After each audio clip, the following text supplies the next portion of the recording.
Hello everyone and welcome to the Weekend Slice. We're taking a look at the demo for Tesla Effect Tex Murphy Adventure, which is obviously an adventure game that's going to be released on April 22nd of this year, 2014. I think this is going to be one of the games I'm most definitely very excited to play, and one of the few games that I think is going to be a big surprise to everyone after it gets released. Why do I say that? Because there's a few things about it that make it special. First of all, it is a game that was co-financed through Kickstarter. So Big Finish Games had some of their own money and they got the rest of the money to make the game through Kickstarter. And it was a big success on Kickstarter because surprisingly, this type of game has a huge following and a huge amount of fans. Now, why am I surprised by that? Is it because it's an adventure game? No. Is it because it is a continuation of a series that hasn't had an entry since 1998? No. The surprise is that this is a full motion video game. Full motion video was a technology that was essentially developed back in the early 90s for a very simple reason. The game engines of the time weren't good enough in terms of creating characters. Now, for action games like Duke Nukem and Quake, they were good because you just pointed your shotgun at something and shot it, or it needed to portray to you the fact that it was a menace. For an adventure game where you had a lot of conversations and a hint of, let's say, deeper emotions or deeper realism, the engines weren't good enough. You just couldn't do the emotions good enough, well enough. So what happened was they decided to use game companies decided to use real life actors in their games. So they would superimpose real life actors in front of a digital background. This was called full motion video, and it yielded mixed results. Some games were absolutely fantastic, like the Tex Murphy series. Highly encourage that you go on GOG.com and pick up the other games in the series. And some of them were full motion video then was quickly, let's say, set to the side. It was used for a while there in cutscenes only. For example, Red Alert 2, I believe, used real life actors, live actors in their cutscenes, but it was just in their cutscenes or certain pop-ups here and there for their game. It was done as a tongue-in-cheek sort of thing. With the advancement in game engine technology, and if you just take a look at things like Crysis 3, for example, or Bioshock Infinite, or so many recent games, there wasn't a need for full motion video, and full motion video was never fully, developed to the point where you couldn't tell a difference between the person and the game. You know what I mean? It was always going to be that discrepancy in their visual quality. The person would look like a person while the game would look like a game, much more, towards that digital virtual aspect than towards realism. Full motion video went away, but that's not the reason why Tex Murphy hasn't had a new game come out with him in the lead for quite a long time now. No, in 1998, around that time, Access Software, the company that had made the rest of the Tex Murphy games, they made Mean Streets, Martian Memorandum, Under a Killing Moon, Pandora Directive, and Overseer. Please remember that only Under a Killing Moon, Pandora Directive, and Overseer are actually full motion video games. The other two are Mean Streets and Martian Memorandum are best described as point and click adventures in a way, in the old style 2D graphics. So those games came out and they were a pretty big success. Under Killing Moon was a big success. Pandora Directive was a big success. Overseer was made under the pressure of the people who were financing the game, it was Intel, the people who make, you know, all sorts of computer technology like processors and such, were very interested in using something like full motion video games to show off their you know, technologies. And so they pushed really hard to get Overseer to coincide with the launch of some of their technologies. Overseer was sort of forced into being a highly technologically advanced game for the time when it came out. So what happened was, it didn't get amazing reviews back in the day, but if you go back and read some of those reviews, which I did, it's very funny to hear actually reviewers saying, I wish the game would run better on my computer because my computer is kind of crap and I can't run the game, you know. I think that's why it got a bit panned at the time, because it required computers that were not easily accessible to the average gamer. If you go back and if you go throughout the years and you read reviews that were made as computers advanced, actually people are re-evaluating Overseer and saying that it's actually as good as the other two full motion video games that came out before it in the series, and that everyone should just go out and play it. So Overseer comes out, and Access Software is willing to, you know, double down on their hard work and push through and get some new games out and continue the series. But what happens is Microsoft steps into the picture, decides to buy them outright, and you know, things look great. You know, you think that with someone like Microsoft behind them, Access Software would have had the budgets needed to push the series into, you know, new places and exceed the new boundaries and limits and just go on and grow. Well, no, Microsoft decided that adventure games were a dying breed, a dying genre, and they decided to focus all of their gaming, let's say, money and attention towards Xbox, the first Xbox. So Access Software was kind of sold off to some other company and then is eventually closed. The guys at Access Software were kind of pissed off about that, I think. Rightfully so. They decided to, you know, start their own thing. They called their company BigFinishGames, and they worked on some casual games, while in the background they were working really hard to get the rights to Tex Murphy back. Now they have the rights to Tex Murphy back, and with that came a bunch of great things, like the re-release of the older games on Steam and GOG.com, the fact that Overseer right now is accessible on GOG.com in the DVD version, which is the preferable version to play that game in, and the one that it is that sort of better serves their vision from 1998 for that game. And the other fantastic thing is that they were able to get Tesla Effect into production. Now, of course, they're a small company with not a huge budget, so they needed that Kickstarter helping hand, which came through. Thank God it did.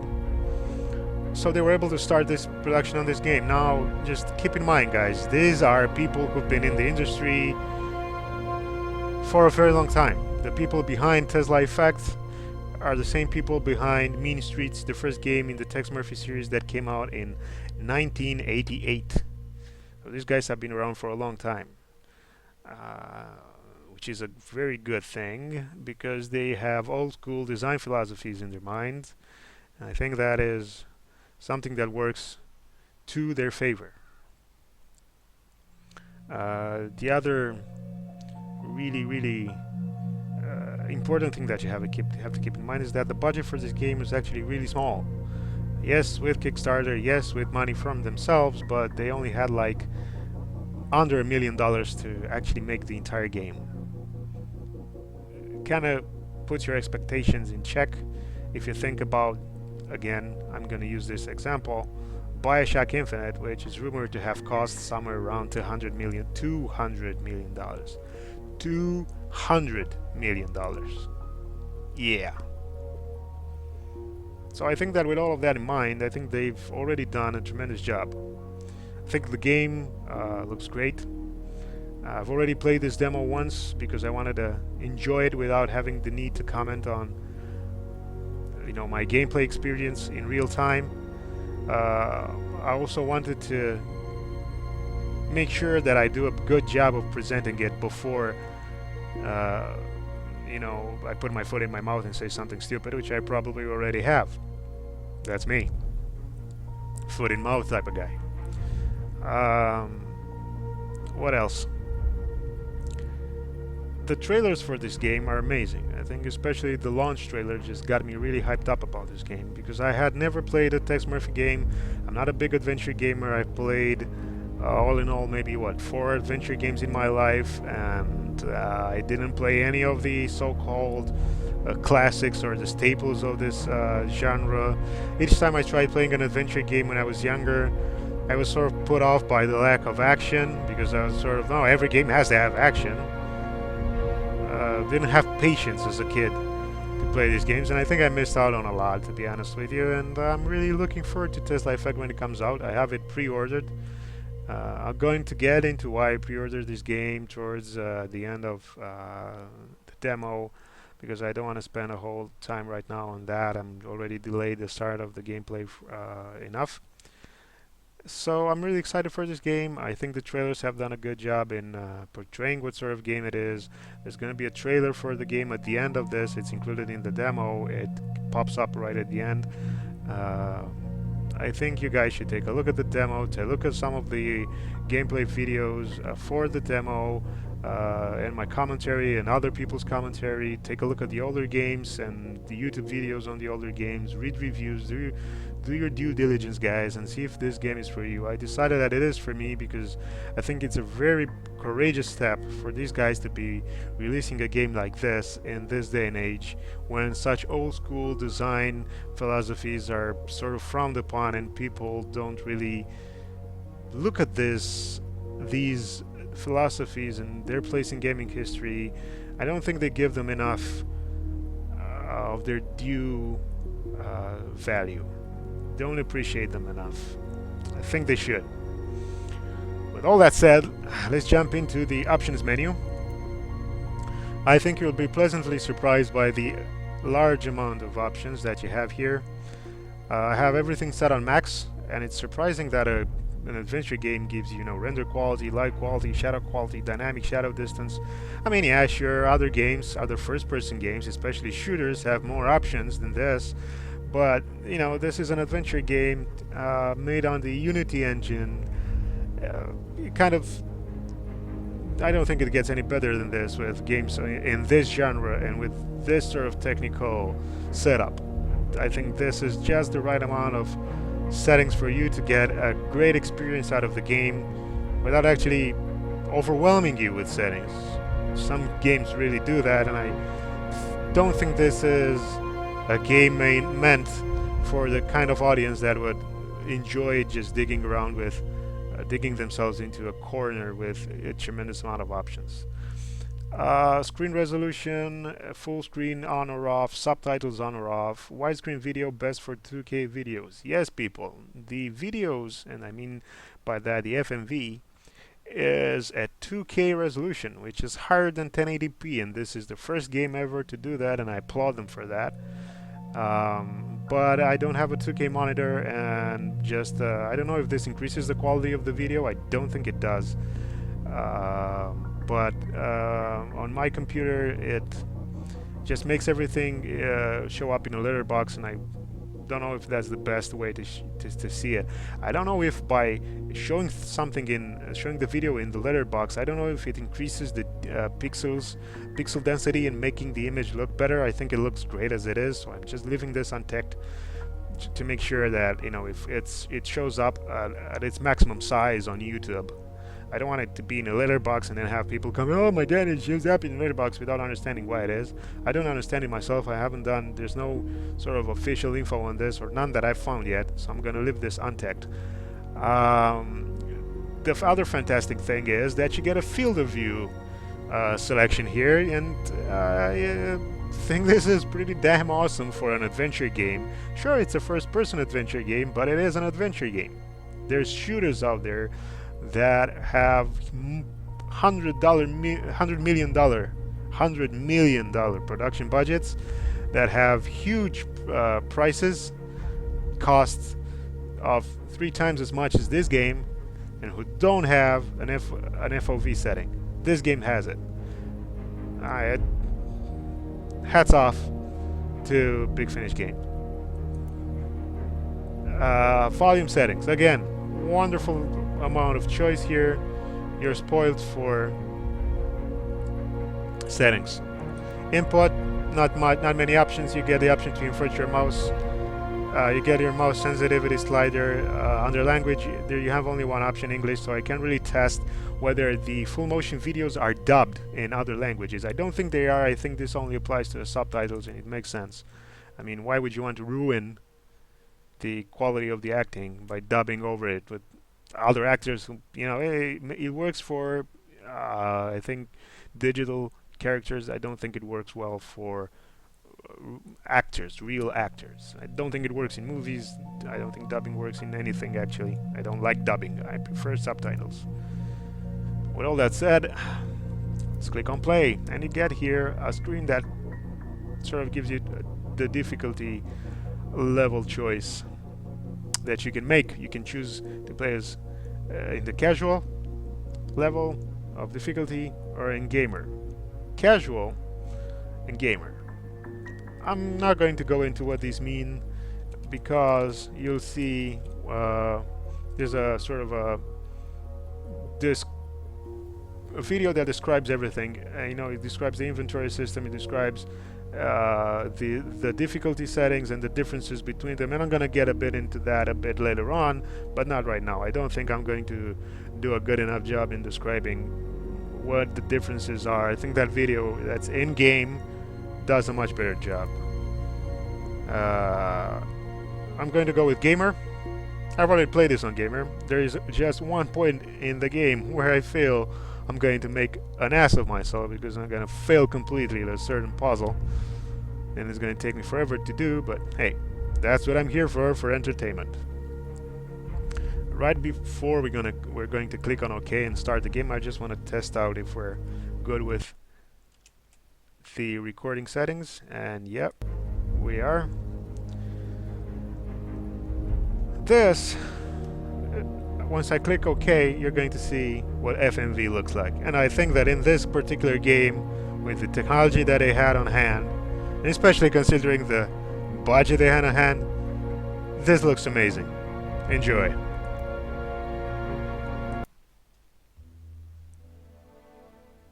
Well, cowboy, before you get too crazy, you might want to follow up on a lead I found for you. Called in some favors and found information on a property listed outside the city in Margaret Leonard's name. I thought we could go check it out. Maybe we'll get lucky. Well, in order for me to get lucky, nothing unlucky has to happen to you, so I'm going by myself. God, I love your tough guy shtick. You may just get lucky before, during, and after.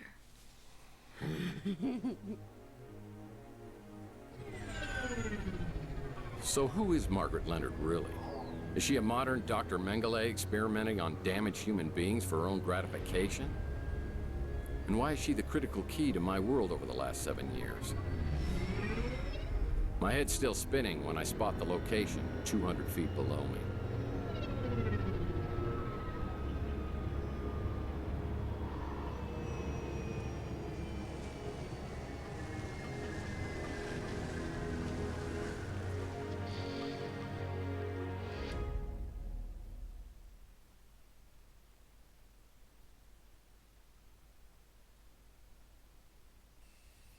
What the hell was she doing all the way out here?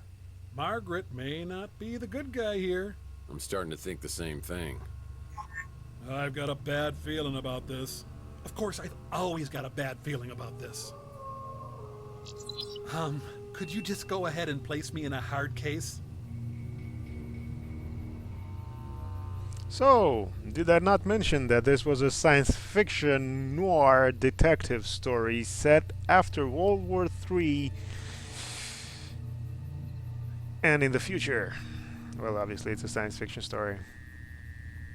after World War III. I kind of messed that one up, but you kind of get the idea. It's in the future. It's science fiction. It's noir. It's a detective story with humor, real life actors, and mutants. What's not to love about this? First things first. Yes, I know. The graphics aren't the most amazing thing you've ever seen. Sure, there's a level of detail here that I think has this sort of like, I don't know, 2008 or something like that level of graphics. I don't mind that. I don't really care because I'm not playing this game for the graphics. And this is not a first-person shooter. This is an adventure game where other things are more important than the quality of the graphics. Also, I think it's clever of them to have selected. I think they did this sort of on purpose. A lower quality of graphics than the maximum they could achieve, because this allows this game to run on older computers. You have to keep in mind that the target audience for this game could be people who've played all of the other games and who are at a certain age where they might not feel the need to go out and buy the latest and greatest computer. Maybe they have an older laptop that they're still using because they can read their emails and check their bank accounts and Facebook and news and YouTube on. That older laptop might still be perfectly capable of running this game. I think it was a perfectly viable choice of them to keep the graphics demands of the game at an acceptable level. Also, I don't think it looks bad. I have to be completely honest with you. I like the way it looks. I think it oozes atmosphere. I think it's got a wonderful artistic design, and for not 1 second did I think, oh man, this looks ugly. I don't care that it doesn't look as polished as Crisis 3. This was made with a much less advanced graphics engine, with a much smaller budget by a much smaller team. You kind of have to give them kudos for making a 3D game that looks like this and plays as amazingly well as it does. Because this is a first-person game. WASD to move around and the mouse. Just like a first-person shooter. I think it's pretty nifty and I'm liking it. I have nothing bad to say about the presentation. I won't complain about it. It could be better, but I think if they would have pushed this to look much better, it could have brought them a heap of problems, and they would have to. I think it would have limited their target audience, because with this you can just give this to. Imagine if your mom would have played the other games, and now she has one of your older computers. Maybe a laptop or a Macintosh, an Apple laptop with integrated Intel graphics. Can't really play any games. She doesn't actually play any games anymore. She played these when she was younger. She's not playing games anymore. She hears that the new Tex Murphy's out. She goes out and buys it, or she goes online and buys it, downloads and installs it. She can't play it because those pesky laptops don't have the graphics for the graphic capability to run a game that is more advanced graphically than this. I think it's without a doubt. I am not trying to joke. I'm not trying to defend this game. I'm not trying to tell you that this is amazing, because I know it's not. But I honestly believe this is good enough. And this isn't a full price game, guys. This is $20. Keep that in mind as well. And made for $1 million. Less than $1 million. I think maybe in all they spent $1 million max on everything, and not just the game itself. They had to have the actors paid, they had to get the technology, the cameras and everything. Just keep that in mind. I think for an indie game that costs $20 and is an adventure game, not a shooter, this looks spot on.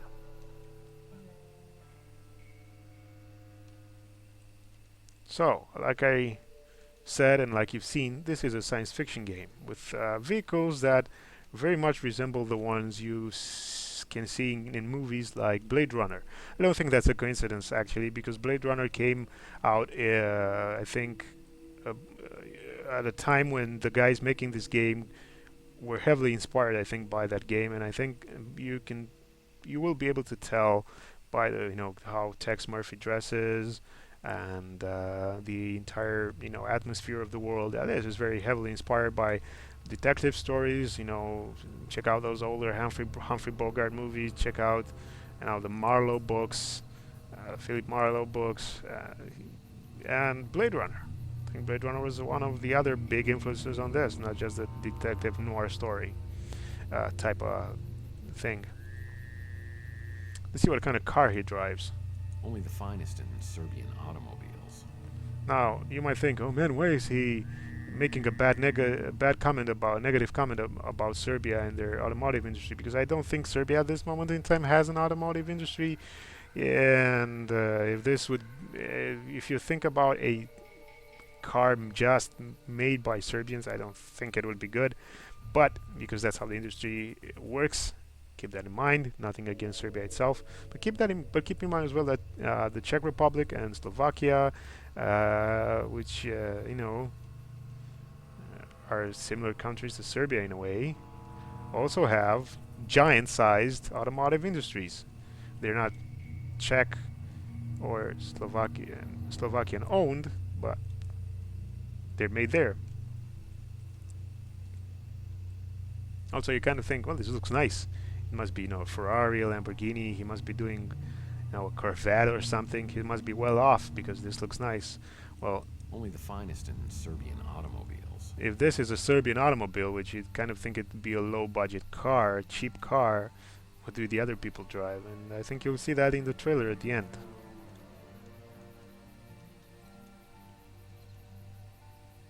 Water must be toxic. I better not stick my tootsies in it.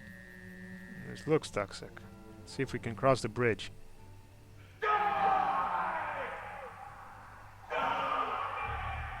Whoa. There was someone or something on the other side of this stream. I wonder if it's Mantis. I need to be careful. Sounds like he's in a homicidal mood. So that guy doesn't seem too friendly. How do we play the game, though? I mean, what's the control system going to be? Instead of me talking about it, I'm going to show you the... it's a video tutorial describing the controls, the interface, and the differences between casual and gamer difficulty levels. Let's jump into that right now. Activating tutorial mode. Let's begin. Welcome to the Smart Alex interface. This is where the magic happens. This button takes you to your inventory. Items you pick up along the way can be viewed and used from here. To take a closer look at an item, select it and then click the Examine icon. The Examine feature often gives clues about the object. This is your map, where you can view your current location or warp to other locales. This icon is our handy-dandy built-in hint system. It will list tasks for each location.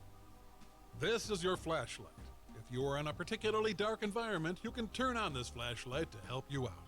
If you're playing in casual mode, when the beam of light from the flashlight shines on an object that needs to be picked up, the object will sparkle. This is the Look icon. If you want to look at an object without interacting with it, press this icon. More furniture I don't recognize. The Use icon allows you to interact with an object in the environment. The Smart Alex icon will flash in the corner, confirming an item has been picked up and placed in the inventory. To exit out of the Smart Alex game interface, click on the giant X in the middle. Let's start by picking up an item to add to the inventory. Walk over to the corner shelf and pick up the broken record. Oh man, my Gene Autry record's broken in two. Now let's take a look at this new addition in your inventory. Return to the Smart Alex interface and click on the inventory icon. Look, the broken record. Examine the broken record to hear a clue about what to do with it. I'll need some glue to repair this broken record. Exit your inventory by clicking the X in the upper right corner. Well, let's try picking up another inventory item. Navigate to the desk and pick up the bottle of glue. It's a bottle of stupid glue. Now open your inventory again. You now have both the broken record and the bottle of glue. Let's try combining your two inventory items. Select the broken record and drag it to one of the combination slots below. Now, select the glue and drag it to the other combination slot.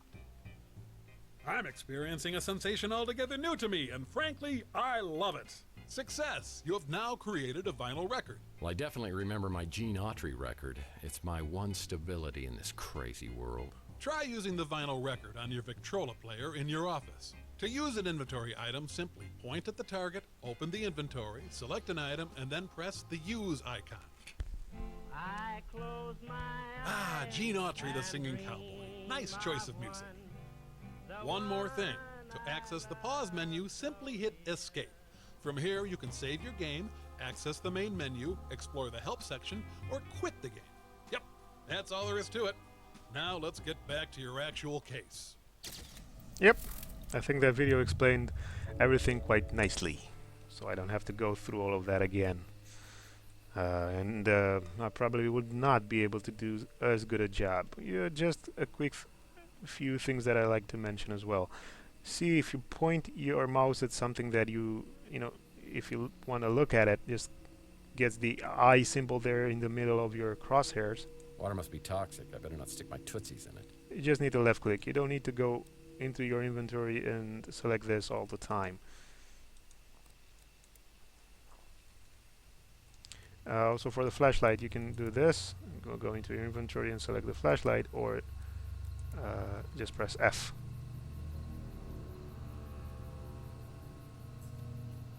Yeah, it's an Ultra Pro 900 lock. I'll need to find the key before I can open this, and it's probably in the house. Looks like the shed Grandpa Murphy used to keep his moonshine business in. You know, I've always thought that wood is a key ingredient to starting any fire. When you have the ability to pick up something, you can, pick it up by right-clicking and going into the menu and selecting the hand icon. Or if you just noticed, in the middle of my crosshair, there's a hand icon right now, which means that if I left-click... You know, I've always thought that wood is a key ingredient to starting any fire. I've already picked up that respective thing. Looks like the shed Grandpa Murphy used to keep his moonshine business in. So I can't get in that way. There's a broken ladder. Looks like I'll need 5 planks, a hammer, and some nails if I'm going to repair this ladder. Which means that I need to find 5 planks, nails, and hammer to fix the ladder. But before we do that, let me show you something else. Let's go into our inventory screen. I picked up that firewood. I have it here. Now, Tex made a comment about the wood when picking it up. But if you go into your menu and into your inventory menu and you click on the magnifying glass icon to take another look at the firewood, it's going to give you some more clues about it. Wood is good, especially for building fires. And the important thing was, if you've noticed in the upper left corner there, we got some points for taking a closer look at the item. Now I don't know if that exists in the casual mode, because so far the only differences that I've noticed based on that video you've seen about the casual mode, I don't have a hint system in gamer mode. I don't get any hints, which in this demo I managed to get through the demo without needing hints. I don't know about the full game though. And I also you've seen the fact that when you point your flashlight at something in casual mode, and if you can do something with that object, pick it up or interact with it, it will sparkle. There's no sparkling here, see the ladder, there's no sparkling, and I can do something with it, I can interact with it. I don't know if the point system is in the casual mode as well. I haven't played casual at all, so probably should have, but I didn't feel like it. If the point system is in the casual mode, I'm willing to bet that just like in the previous Tex Murphy games, you're never going to be able to get as many points in casual as you would be in gamer mode. Ooh, here's a hammer. Why does this have to be so heavy? Now, if I only had some nails. See, now I got 4 points. I took a look at the wood, 2 points. Took a look at the hammer, 2 points. can get into your inventory just like in any RPG. I opens up the inventory directly. Trying to find those planks. Here's one. Nice. Someone's watching me, and it's making me feel incredibly uneasy. Is that guy over there? Here's another plank. Now I could use that.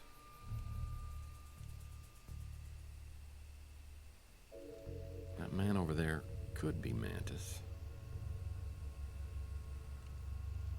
Now the interesting thing is, I picked up 2 planks, and my inventory actually tells me that I have 2 planks. That's pretty helpful. I think that inventory system is handled quite well in this game.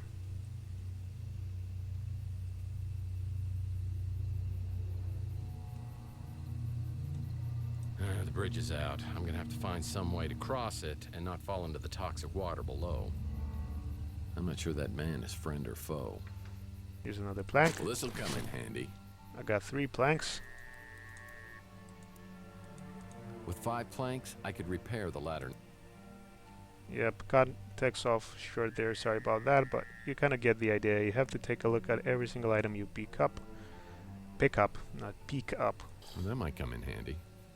and you get points for that. But see, I took a deeper look when I had 3 planks With 5 planks, I could repair the ladder next to the shed. and got points. I know if I did the same action at 4 planks, Man, I have an eerie feeling I'm being watched. I got no points at 4 planks. Makes sense, because I need to pick up 5. It's not... They've taken a care not to allow players to troll the point scoring system. This is an interesting cage, sort of like in a zoo. What kind of creatures was Margaret keeping in captivity? Yeah. This is an interesting fence. Which one's the 4th wall? Because I don't want to break it. I just love Tex and his comments. I think Chris Jones, the actor, does a terrific job. He's been portraying Tex Murphy since the first game in '88, which, although wasn't FMV, kind of had avatars and cutscenes and sort of small animations featuring live actors. And if I have all my information straight, Chris played Tex in that one as well. And he's not just an actor playing Tex Murphy, he's also one of the guys making the game, one of the key people behind this game series, which I think is also a fantastic piece of trivia. Yeah, it's a plank. So I think I've got all 5 planks. Yep. With 5 planks, I could repair the ladder next to the shed. I got points because I have all of the 5 planks. So let's see about those nails. Yeah, I've never really been interested in yard work. Some dirt or something. Oh, a bucket with nails, it would seem. Bucket of nails is always helpful when you want to fix something. Yeah, let's take a look at it. And some rusty nails. So I need the nails, the hammer, and the planks. So how do I go about using them on the ladder to fix it? That's not right. Yep, doesn't work like that. You have to do this. I guess luck counts for something. Now, if I only had some nails. See, I combined those 2 items and got points for taking a look at them. Now, I'm experiencing a sensation altogether new to me, and frankly, I love it. Just what I need for a repair job.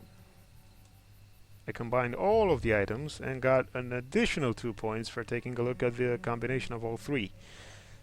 Now, how do you use what I have in my inventory, that repair kit, on the ladder? Well, simple. Just I'm next to the ladder, I'm looking at it, I'm right-clicking, going into the inventory, going on the ladder repair kit, and clicking on the hand. And there, the ladder's fixed. See if there's something up here.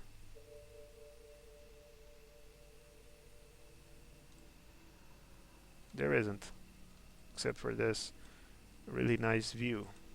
Oh, come on. I know this isn't some highly advanced graphics, but you can't say this looks bad when I actually think that this looks really nice. I've heard people complaining, I've seen people complaining on the internet about the graphics. They're not highly advanced in that. But, you know, I can play them on my laptop, so shut up. Now, I fixed it, and it appears to be some sort of ladder. Go to the inventory and take a look at the This ladder ladder. could help me go places. And see, he gives you a subtle hint. This ladder could help me go places. You want to go to that place, the house, but you can't because the bridge is out. But the ladder could help you go places. So you can use the ladder. And he's running away. And you've created yourself a bridge. So he ran away towards the house somewhere.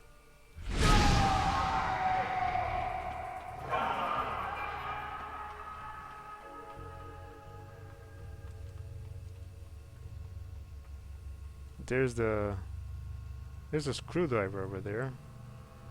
Can I pick it up? And when I try to pick it up, because keep in mind what he says about the water. Better steer clear of the waters. God knows what could be lurking in that. Well, actually, more appropriate description is this one here. Toxic hazard. Water must be toxic. I better not stick my tootsies in it. Exactly. So when you try to pick up the screwdriver, you'll get a sample of the Tex Murphy type of humor. I sort of spoiled that a little bit, but it was on purpose because I want you guys to get a feeling for this game. It's not just me telling you, oh, I think the demo's good and you should play it. No, why is this special? It's a science fiction noir detective story set after World War III with mutants and humor. This is the type of humor. Sign says the water's toxic, but how dangerous could it be? Has there ever been a bigger idiot than you? Yep. I love that, and they did a great job of inserting the actor into the digital background of the graphics engine.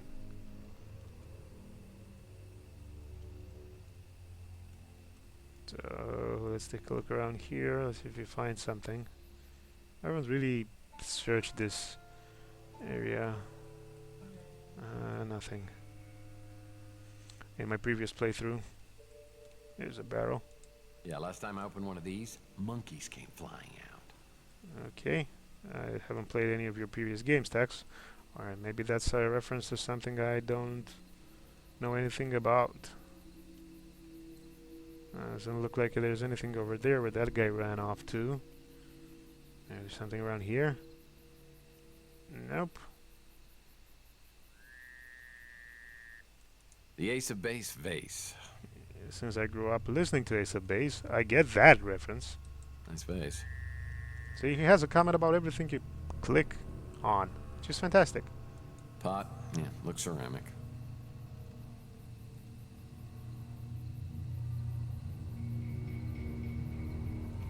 Sort of an eerie, suspenseful thriller version of Gone Home. It's like an old frat house out here. Yeah. Milk drinkers? Man, that explains a lot. Something goes in here, but I wanted... Yeah, let's... This card could be used to get in the front door. And we could have gotten a clue about that by looking at this. It's a card reader. I'll need to find the card before I can get inside. And we have it. But let's do this first. It appears to be a key of some kind, dare I say, for the front door. And now we can go inside. And some more FMV is gonna happen. And you'll see how FMV is going to be used in this game in the conversations. Uh,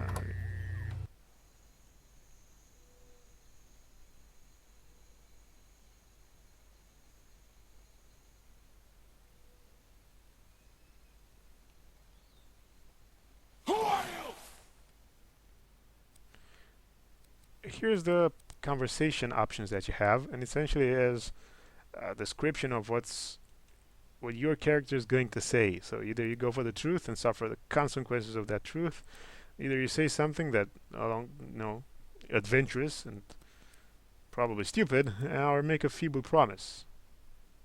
Let's go for feeble promise. My name's Tex. I'm not here to hurt you. Liar! Liar!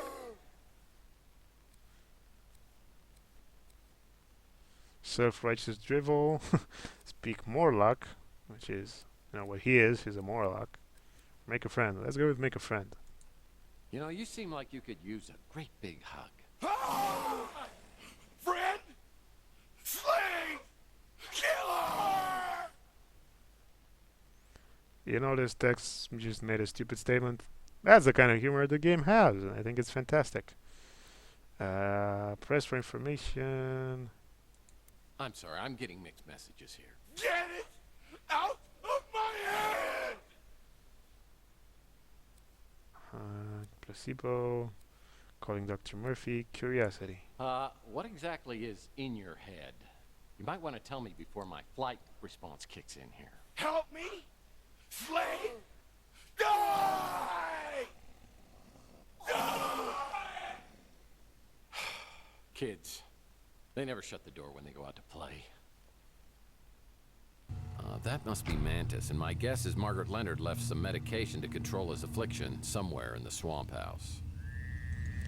Why are those choices important in the conversation? Essentially, if you select something else than I just did, you're going to get a different clip of the actor saying a different line. Why is that important? Because if you see here in the menu, it says here current path, a double life.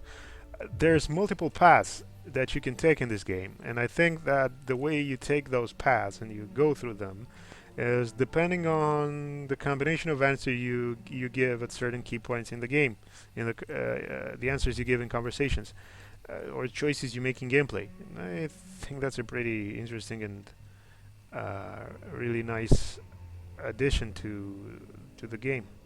Palm trees are a nice touch. This is a sort of a greenhouse or something. So the guy we just spoken to is a bit clearly suffering from something. So we need to help him out.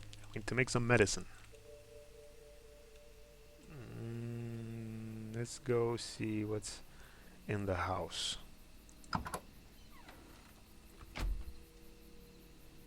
Nice chest.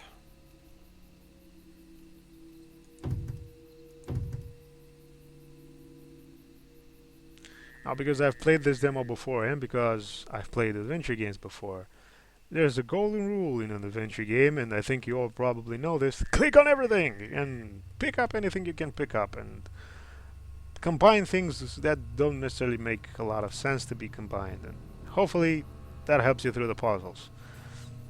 I'm going to do that instead of following the narrative logic of the items in the house. That's going to be harder for me to do, but the game doesn't really force you to follow the narrative logic of the items. You just go click on things until you are happy with the results. Books? Do people still read these? Sure, Tex. They kinda do. I never cared for pliers. Got lots of bad dental memories. Tell me about it. This is the only tool my dentist uses.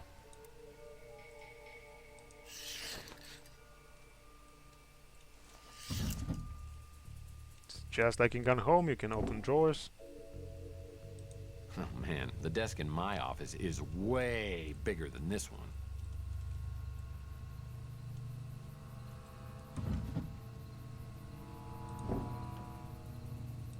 Oh man, the desk in my office is way bigger than this one. You know, couches are really pointless unless there's a TV. I agree.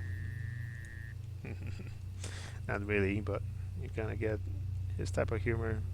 That footrest is so fancy I wouldn't dare place my feet on it. Dude, that's a coffee table.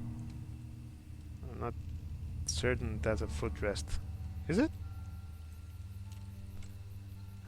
I think that's a coffee table. Anyway.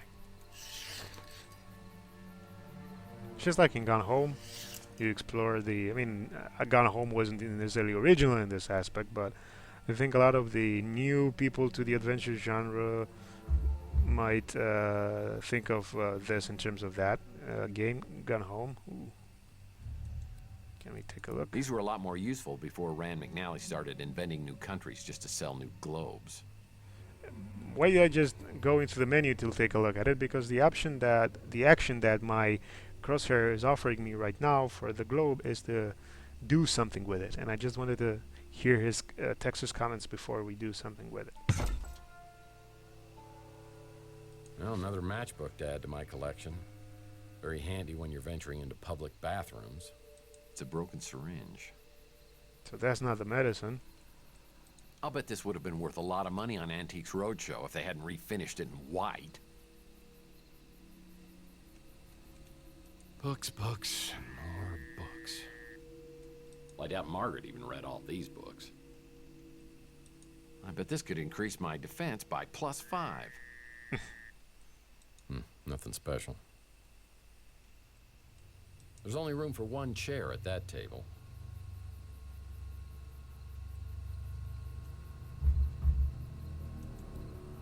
This rug must be hiding something. Ooh. You know, I love secret doors, and something in this room must trigger it open.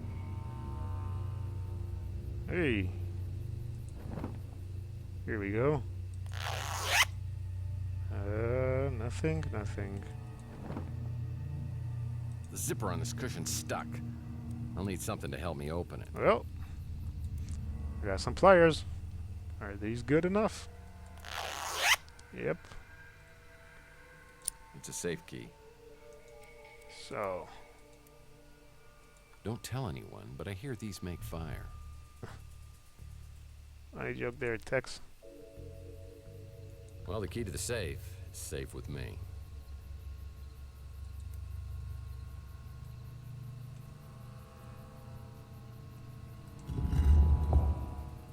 So the secret door is over there. I kind of think we have to get this pointed at the secret door.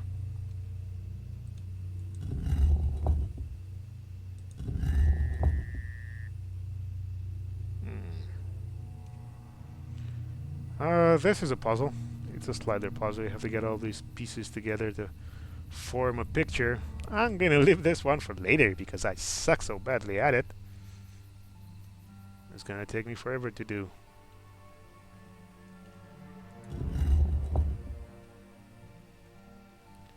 Where's the secret door? That's right there.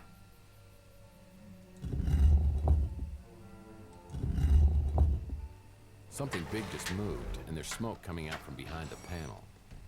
Behind what panel? Oh, that panel.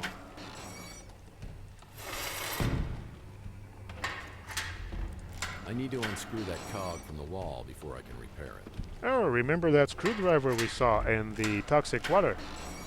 We need something to allow us to pick up that screwdriver. We need some sort of tool because, man, this, see, can't go in there. Hello. What do we have here?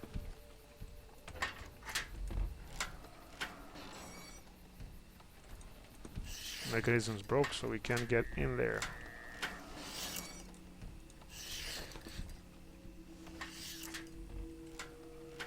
Books help me become more learned. Man, I am making great time. This thing hasn't even moved.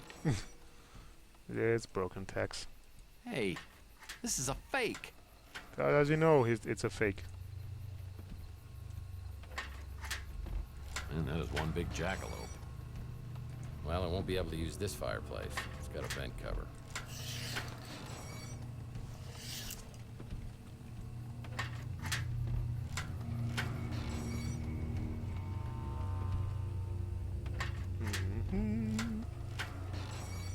it's a pot for planting seeds.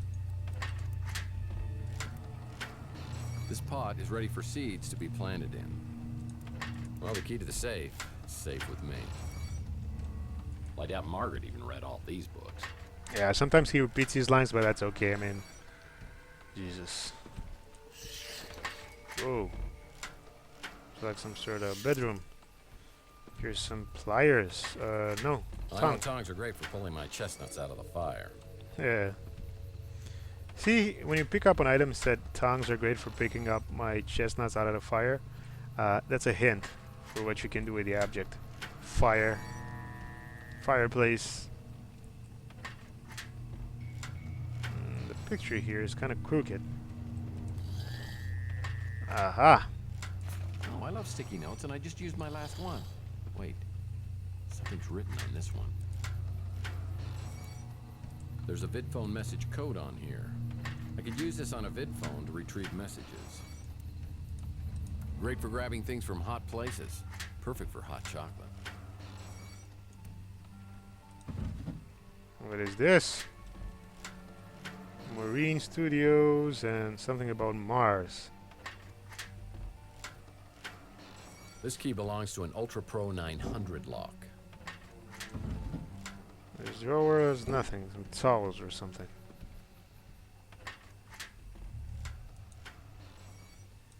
Oh, someone's writing their letter to Santa early this year. We gotta get in ahead of everyone else, don't you, Tex? What is this? It's an empty vial. Whoa, that's one old VidPhone. It's got a message on it, but I'll need to get Margaret's voicemail number to listen to it. And what did he say about this? There's a VidPhone message code on here. I could use this on a VidPhone to retrieve messages. Yep. First message. Margaret, we followed your instructions and combined the valerian flower petals with alcohol in a vial, placed it in the chemical mixer, then administered the serum to the subjects via syringe. However, this only momentarily suppressed rage in the Morlocks. There needs to be a more permanent solution. There are no more messages. So we need valerian petals, alcohol, and a chemical mixer. What? That's why I always insist on guests using coasters.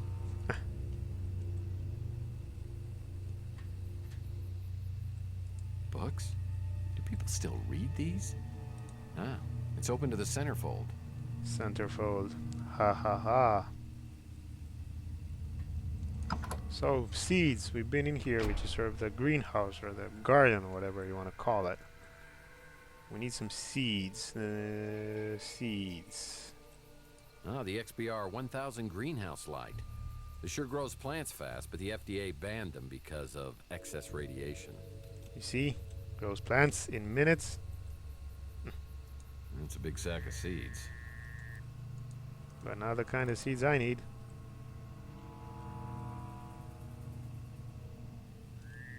Ooh. Yep, garden shears are perfect for trimming grass, bushes, or stubborn branches. Every time you pick up something, it gives you a hint about the object, and I think people should be well informed to note those hints that he gives and sort of use them as clues for what that object is meant for. You know, I'm no geologist, but I think that's a rock. Yes, in a hard place. I wonder if there's a way to get these valerian flowers to grow quickly. And we've just seen this here. It grows plants in minutes. Ah, the XBR 1000 greenhouse. Let's take another look at It's this. an empty vial, ready for medical ingredients. Medical ingredients, and we need to make medicine. Good for gardening. The seeds. I'll need these valerian seeds to blossom into flowers before I can use them in medicine. Ding, ding, ding, ding! We have a winner!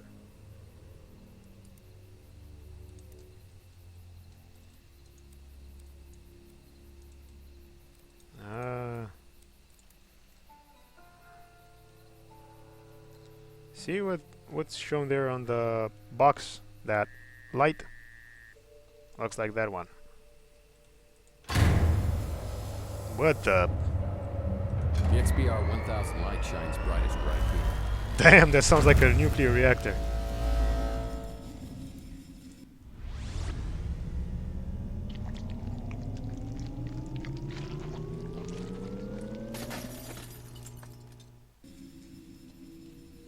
God damn, that grew big. I need something to cut off a valerian blossom from this plant. Well, luckily enough, we picked up these. Good for gardening. Well, that might come in handy. Valerian flowers, when placed in a vial and combined with alcohol, could be used to create medical ingredients. Placed in a vial. We have a vial. We have the valerian. Oh yeah, that'll work. Well, I'm almost there. I just need to add some alcohol to bring out the medicinal ability of the valerian flowers. See? Game's really helpful. What is this? Looks like there could be something hiding underneath this dirt.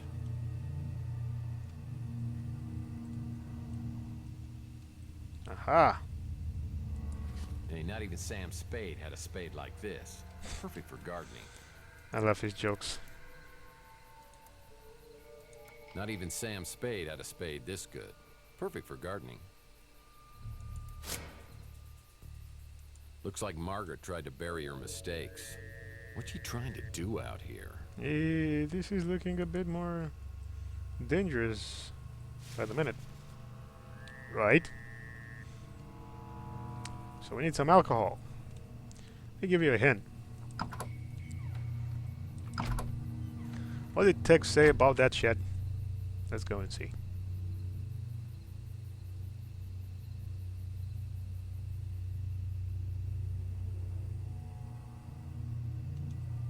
Looks like the shed Grandpa Murphy used to keep his moonshine business in. Moonshine, as in alcohol. Maybe try something else. Oh, come on, I was a bit too far away. That was an Ultra Pro 900 lock, and we found a key in the house that said this goes to an Ultra Pro 900 lock. I love barrels. Now where are the monkeys? Fertilizer that looks as good as it smells. Ugh. Well, that is one big sack of crap. Is this? It is. It's actual moonshine. Oof. That's real moonshine. With a high enough alcohol content to make you go blind for 3 days. Margaret must have been a girl who could hold her liquor. See? It tells you high enough alcohol content. So you got alcohol, you got the vial with the plant, and... Ding, ding, ding, ding! We have a winner! I need to place this in a chemical mixer to create medicine for Mantis. I need access to a chemical mixer. Nice place to sit. Well, that rake must be compensating for something.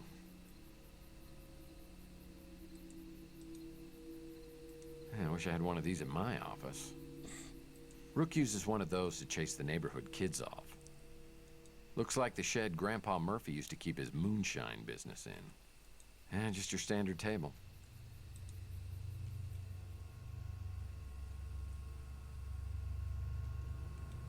Ooh, what is this? C4 chewing gum. Yum. I know what you're thinking, and that's not a good idea. Oh, it's C4 chewing gum. This stuff packs quite a wallop, but it is grape. I love grape flavor.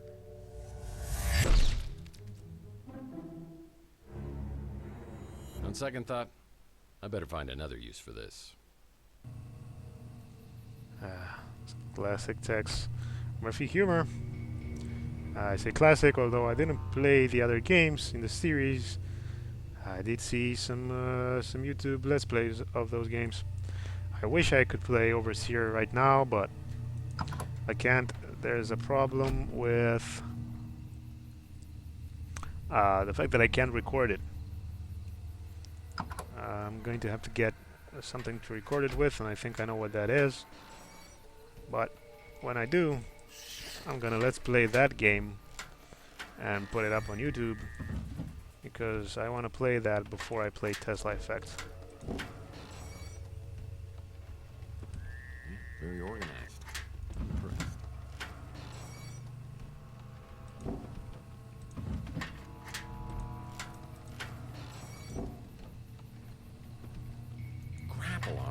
always wanted one of these. They're good for reaching items just out of my grasp or in a dangerous situation. Yep, he just told you that the grapple arm is good for reaching items that are in a dangerous situation. Well, that screwdriver that we need is in a dangerous situation, but before we go any further... Just like Grandma's, for when she needed to reach items in toxic areas. Rusty's C4 exploding gum is the ultimate party gag. However, it does have the side effect of possible decapitation.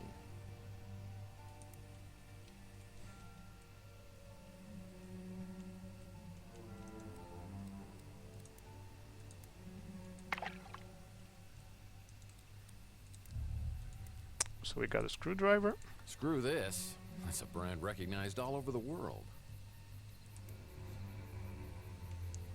Yep. And if you press shift, he moves a bit faster. It's not actually, you know, first-person shooter style running, but it's good. He moves a bit faster, which is kind of needed sometimes. So we have the screwdriver. Why did I come back all the way up here?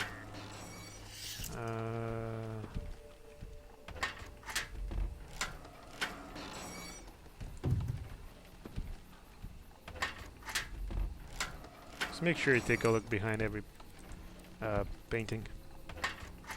It's a safe lock, and I'll need a key to open it. We have the key.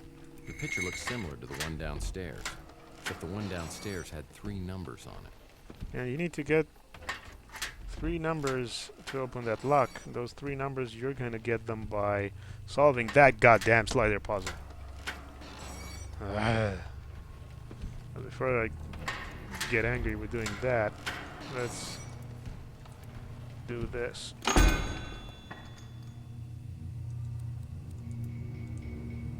I'll need to reshape this metal cog. How do you reshape metal? Well, you heat it up.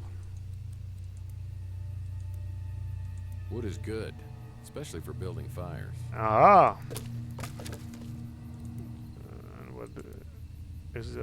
What about these matches? Don't tell anyone, but I hear these make fire. Ah!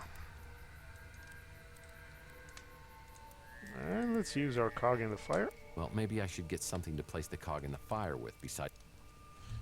Yes, sorry about that. What did he say about the tongs? Great for grabbing things from hot places.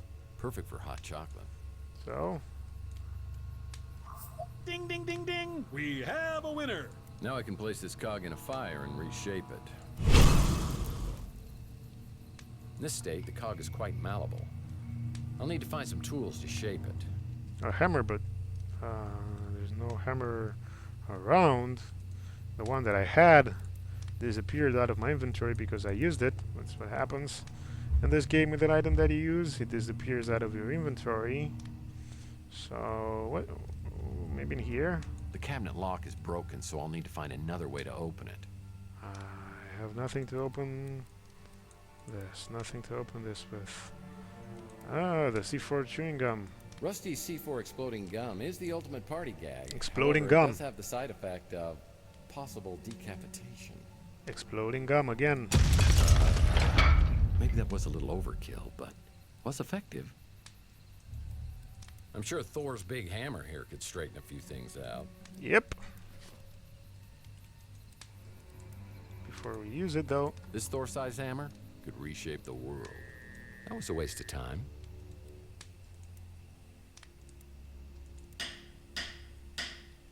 The cog's fixed and ready to be put back. See, the hammer disappeared because I used it. This cog's repaired and ready to be put back in place.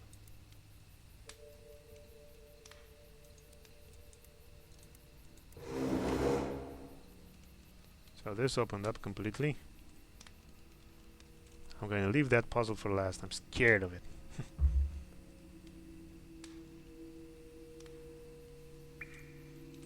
I'm going to save here because I've never actually done this.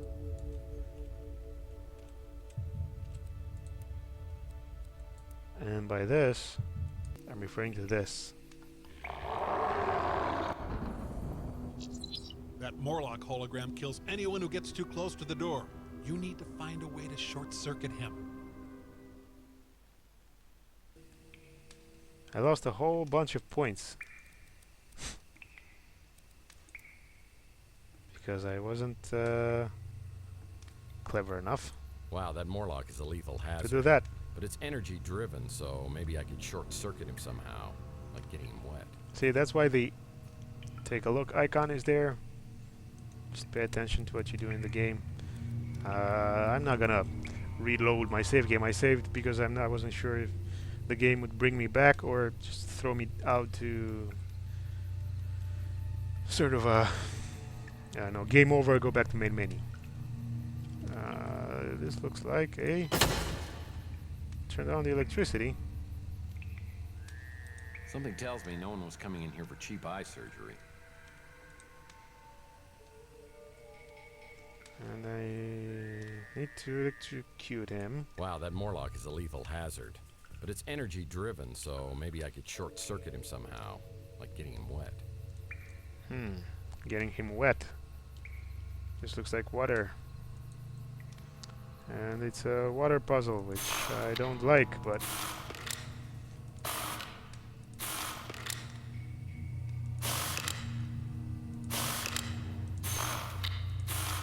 I don't remember how to do this. I did it once, and I did it by getting lucky.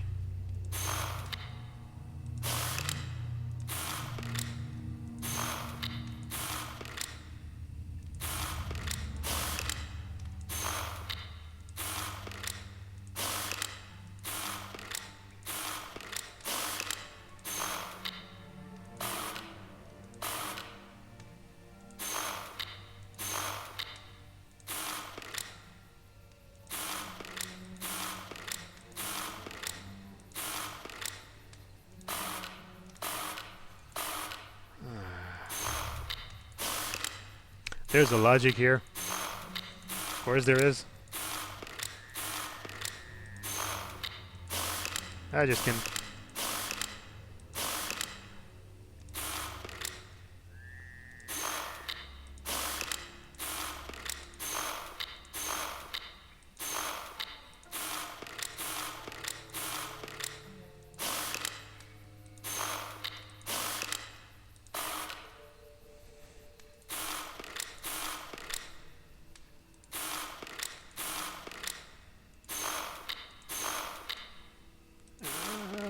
come on.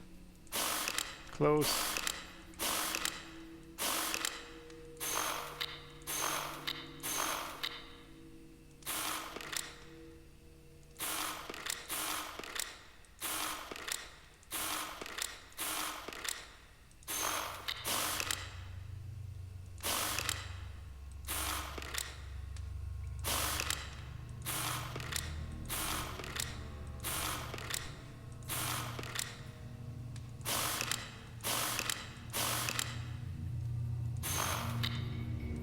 No.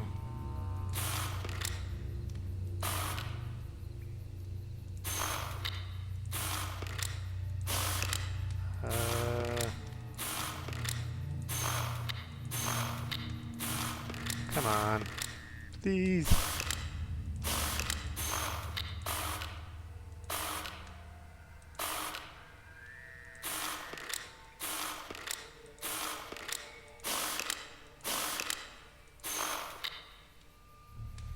Oh, God.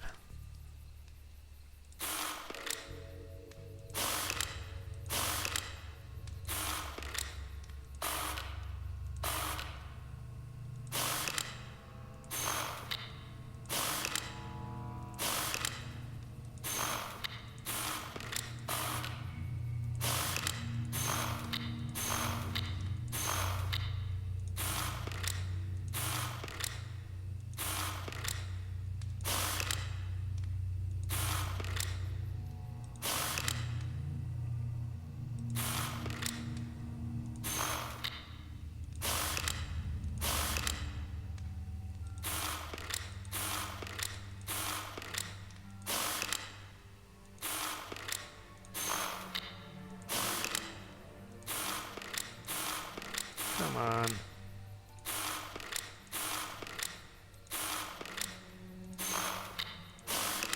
What am I doing playing adventure games? I suck at puzzles. And I...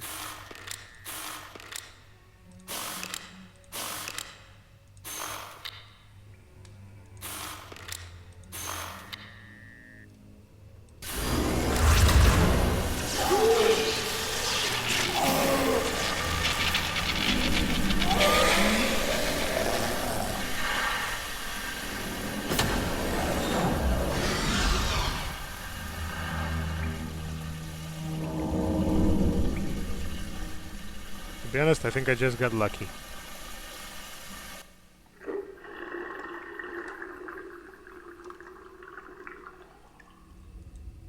It's a card reader, and I'll need the electricity to be on for it to work. Yeah, I'm also going to need the card. This cellar door has a card reader on the side. Don't have a card. Because the card is opened by figuring out the damn slider puzzle.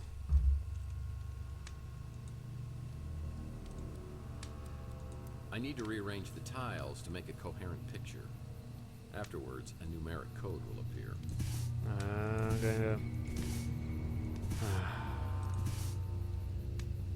I already hate this. Just so the game designers know about it.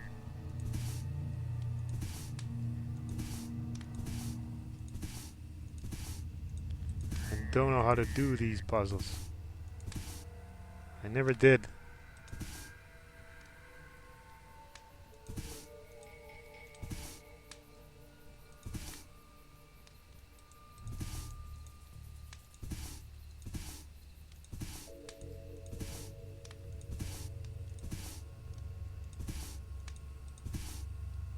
No, that's not it. Come on.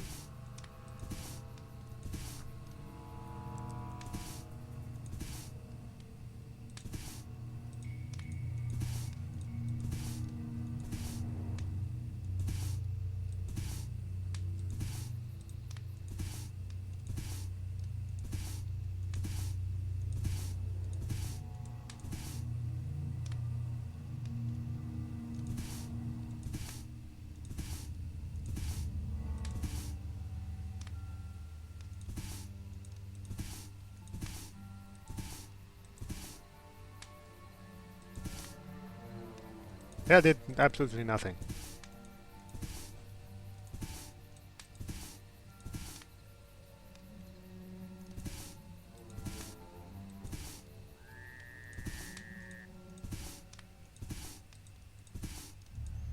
I'm an idiot.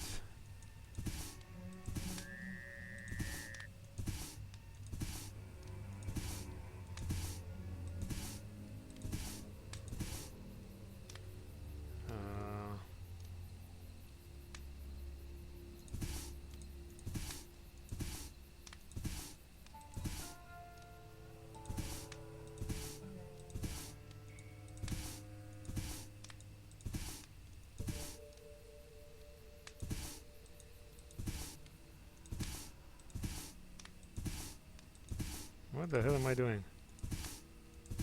Nothing.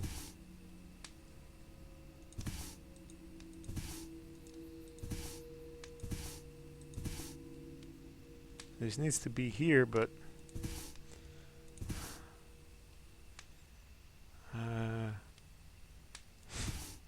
this here, so there's a 3. I think there's a 7. Hit this puzzle. See, I know where the pieces must. I can figure out the way to arrange the pieces. I just don't.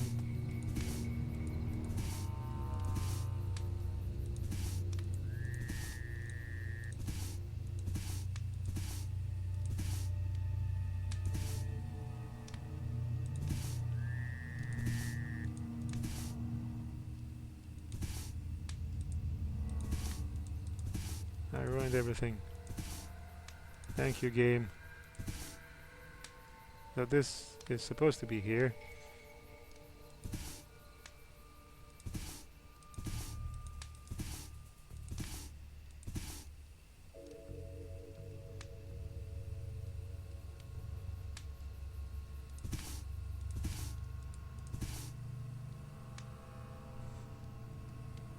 Why?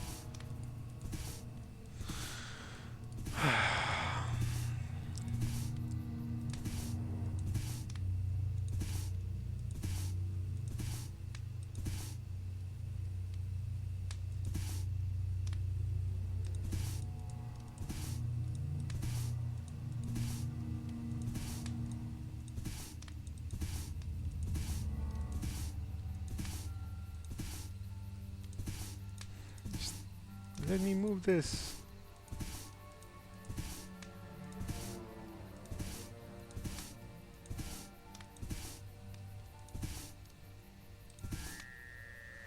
No, I need to load. I have no idea how to... What the hell?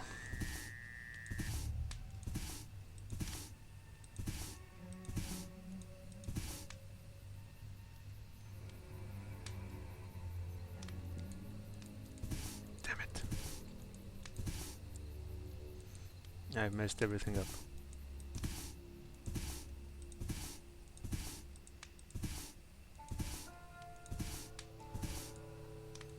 I wish they'd just given me a simple, like, picture puzzle. Simple. No, they're not simple either, but they are better than this. At least I'm better with them than I am with these.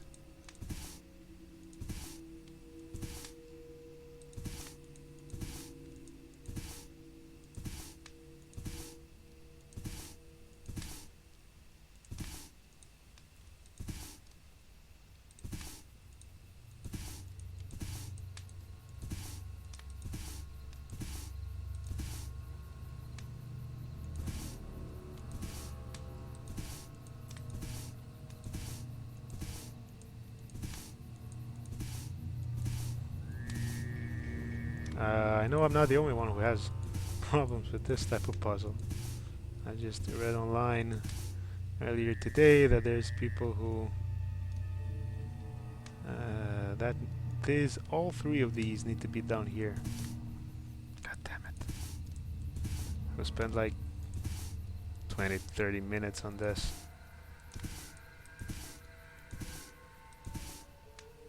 Doesn't surprise me.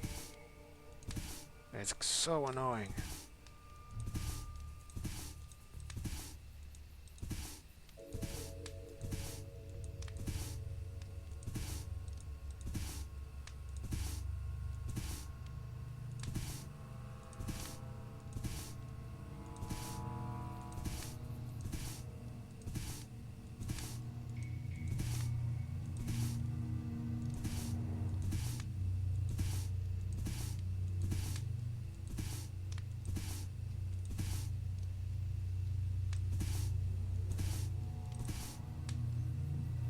What am I doing?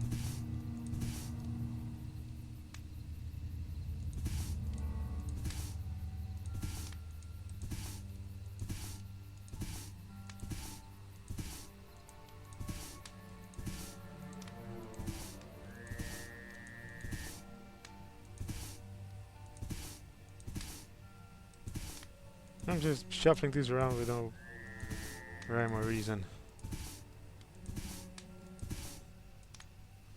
I don't have the ability to get the game to solve it for me. I need to rearrange the tiles to make a coherent picture. Afterwards, a numeric code will appear. Oh yeah, numeric code will appear. I just messed up my own damn thing.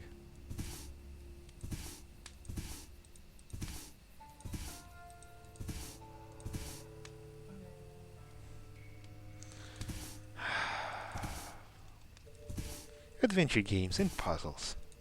Now I know I never played this damn genre before.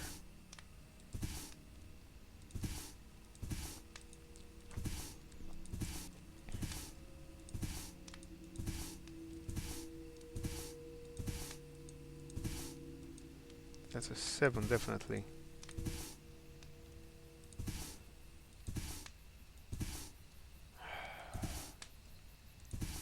Should have paid more attention as a kid.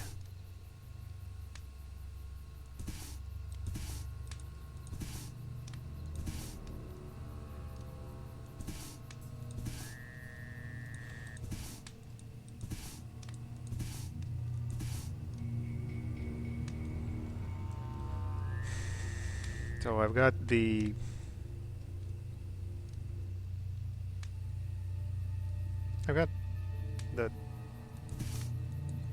part of the top half.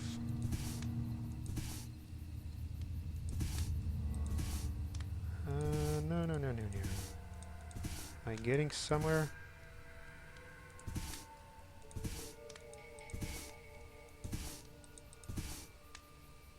Let's see.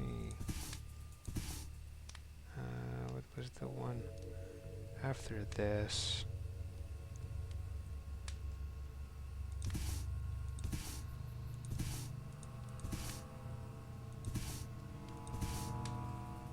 No, I think this. No.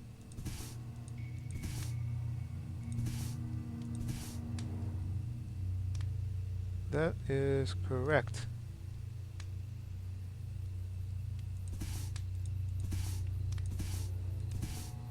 Am I actually making...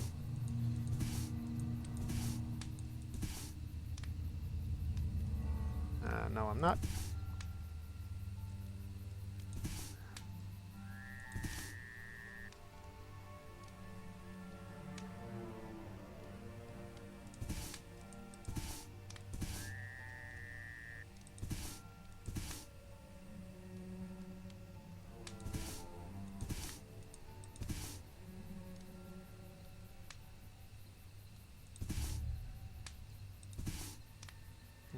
Yes. Oh my god.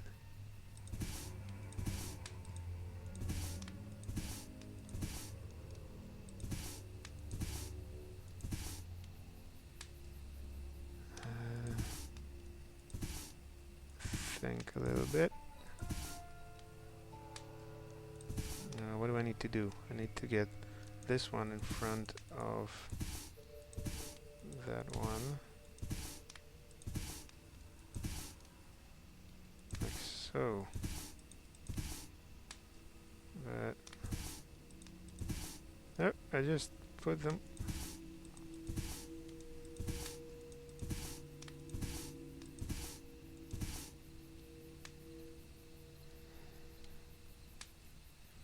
This is annoying.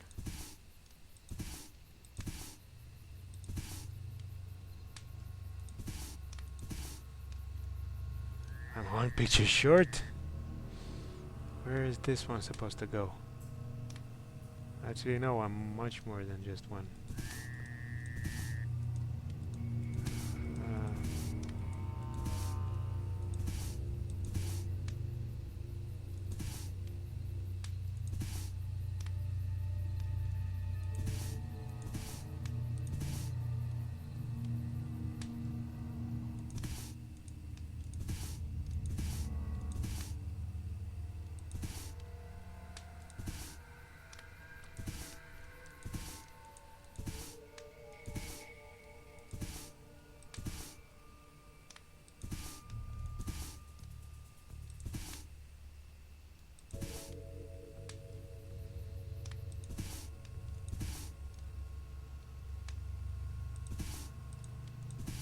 What?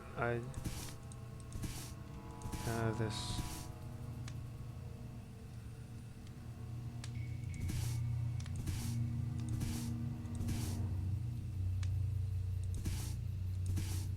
What am I doing? I've lost all my logic. Comes to moving. Whoa, whoa, whoa, whoa. This is like this.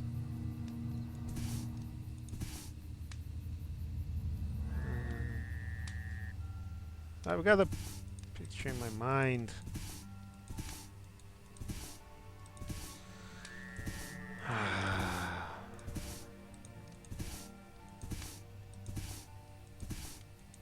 You're probably just laughing your asses off. Yeah, I know.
I'm ruining the one below it. Come on.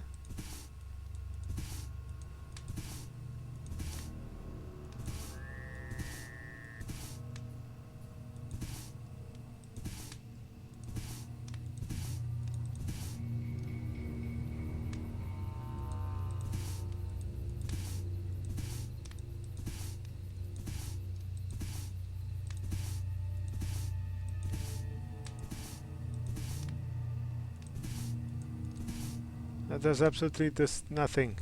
Why am I doing that?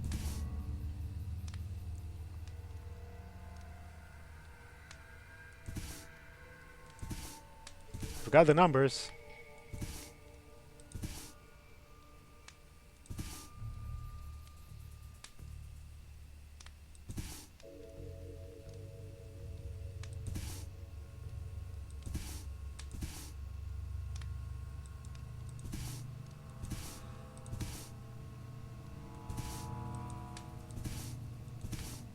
I'm gonna keep trying.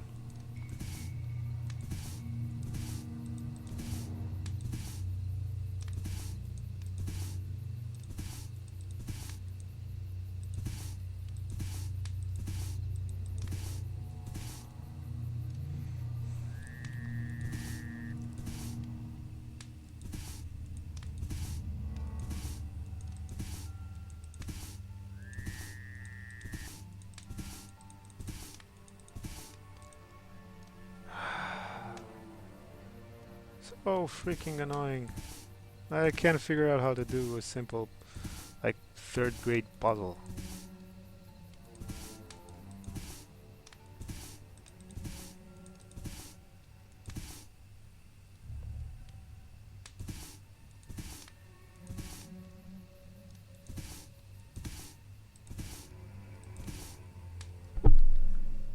Sorry about that.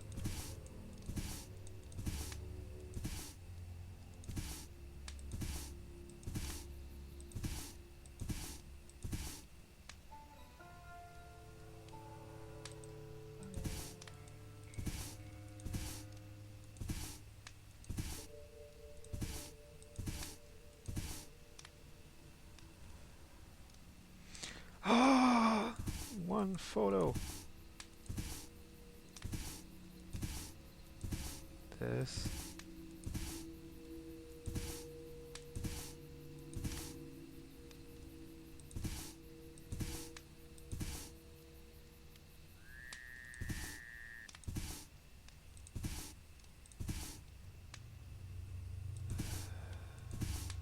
Am I gonna get it? Yay! That's a 376. I figured it out. I did it. I got lucky. I didn't figure anything out. Man, that took forever. Yay! Awesome.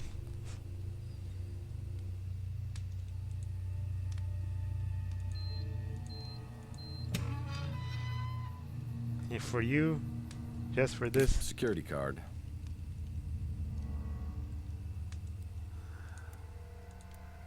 And another security card. Like I haven't seen 1,000 of these in my lifetime. Oh, man.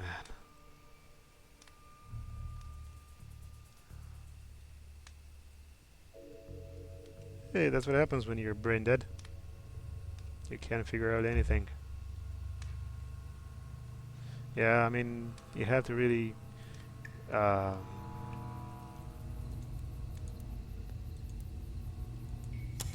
kind of use your brain for that. Yeah, Margaret made sure this place was soundproof. There's more books in here than in my county library. Cursed government spending cuts. Haha! That's like something from the trailer.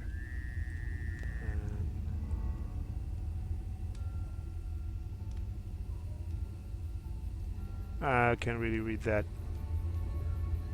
It's my apartment from my old UI of U days. The box. Now there's something you don't typically see in a residential home. Sort of generator. Glass is shattered. Something trying to get in or out.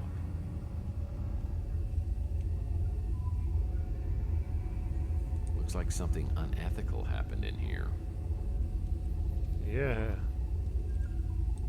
There's blood all over the floor. It doesn't look fresh, but it's troubling.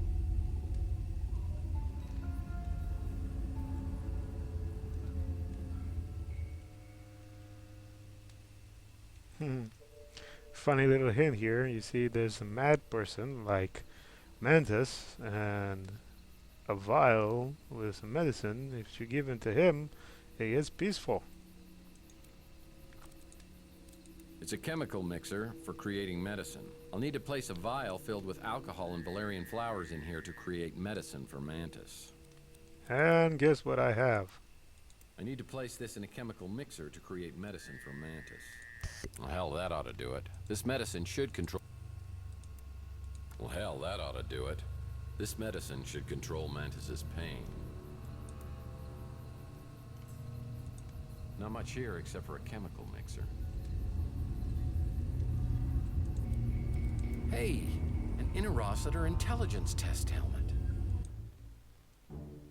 That's the interocitor IQ measurement system. I should try this baby out and see what a genius I am. Don't, Tex. You may not like what you find.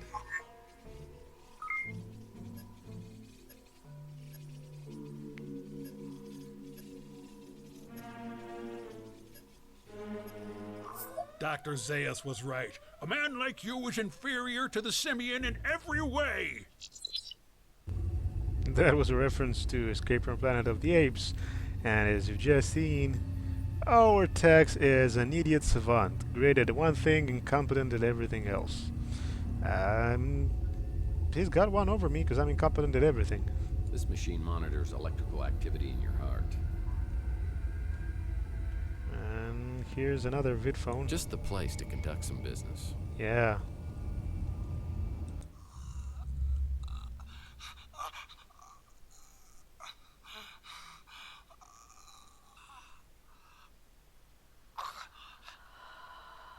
I've assembled the spirit radio.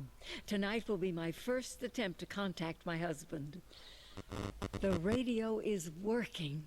I hear voices that are incoherent, eerie, and tantalizing.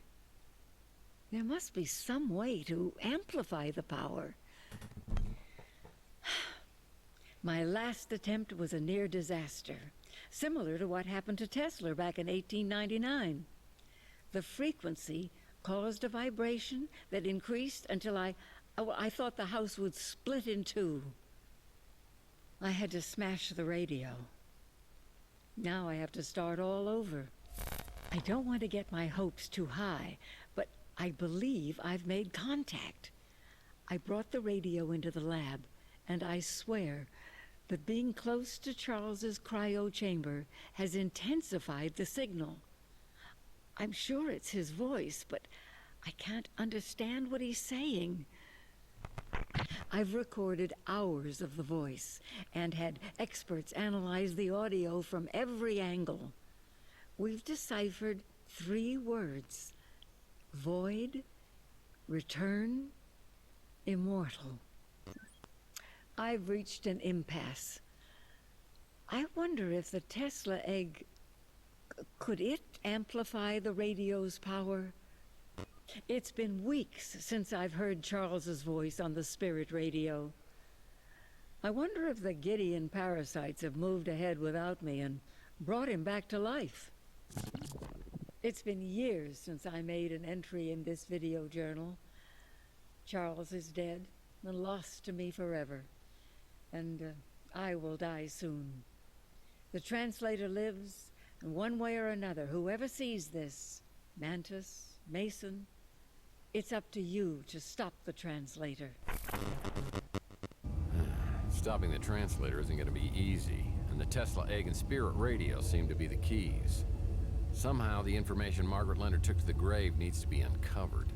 Is that even possible? I have an eerie feeling it is. Yep, those are not things that I fully understand with everything that she said on the vid phone, because no, this is just the demo, and I don't know exactly when this takes place in the playthrough of the entire game. Like at the beginning, the middle, closer to the end. I think it's closer to the middle.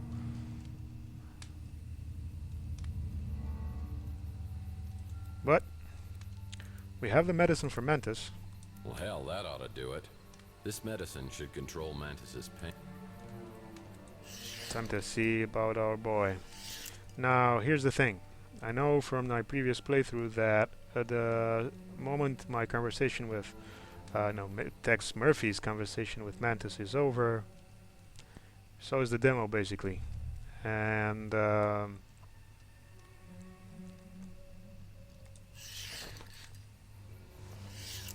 basically what you're going to get is a little, let's say, teaser of what's coming next in the game immediately after this, apparently, and also a trailer for the game. It's the launch trailer. You've probably seen it on YouTube already. If you haven't, do so. And I'm going to let all of that play without interruption. Ashtray. Yummy. And I'm going to essentially leave it off at that. Now, when I said earlier at the start of this video that I'm going to explain to you guys why I pre-ordered this game, I'm going to do that right now. I'm going to just keep walking around, so ignore what I do on screen, because that's not, why that's not important at the moment. So why did I pre-order this game? Well, it's very simple. I pre-ordered this game because I fell in love with the idea of people who have been in this industry for a very long time and who became famous for doing something that's not at the moment part of the industry anymore, FMV games, deciding to come back to FMV games with a brand new game, and which is also a continuation of one of but to each their own. Their most beloved series of games. Tex Murphy has a lot of fans, and I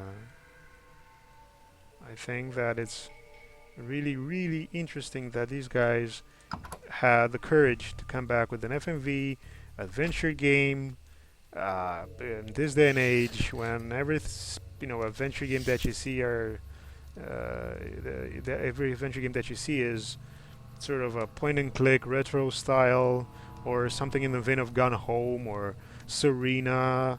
Look that up if you haven't seen Serena yet, where you sort of explore the environment without there being anyone there for you to interact with. This is sort of a combination between something like Gone Home and the idea of engaging in conversations like in a point-and-click, and doing puzzles like you've just seen me do and mostly fail at.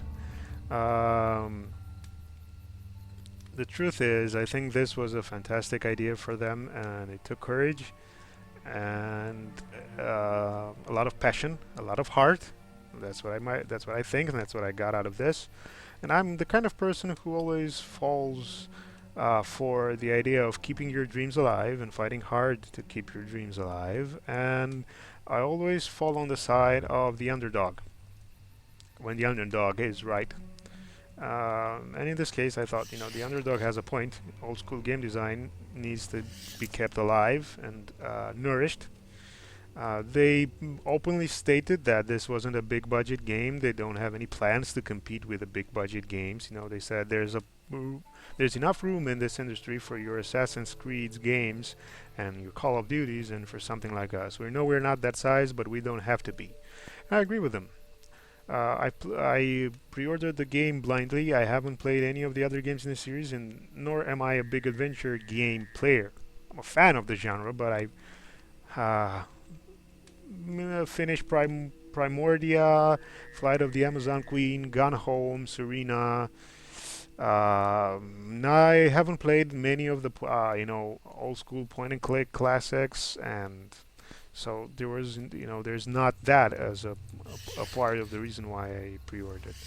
I didn't pre-order this thinking, well, I hope it's a good game, and I definitely know I'm going to get my money's worth. No, I just thought, it's the least I could do to show my support for the courage and the passion, the heart, and all of that underdog type of mentality that sort of has now become a part of Tex Murphy. I love the idea, I love the concept, I fell in love with the trailer, the fact that it's a science fiction noir detective story.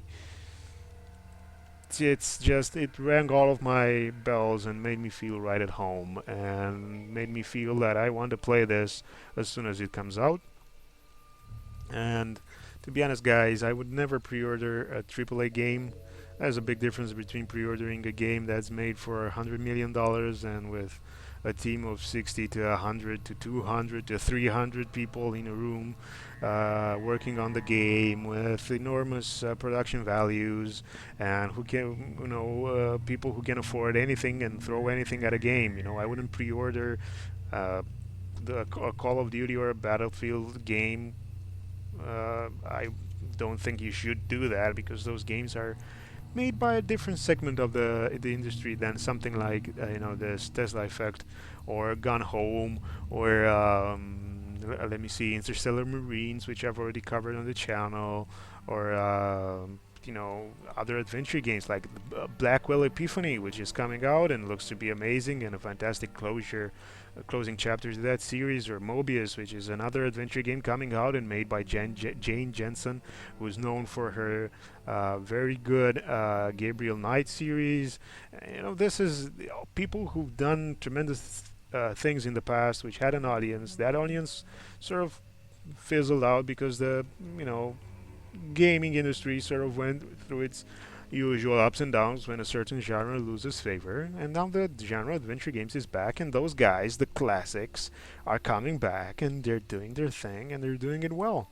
I mean, my opinion on this demo is that I really, really liked it. It wasn't anything mind-blowing, it wasn't anything out of the ordinary. I wasn't, I don't think it's going to be let's say an industry-changing game.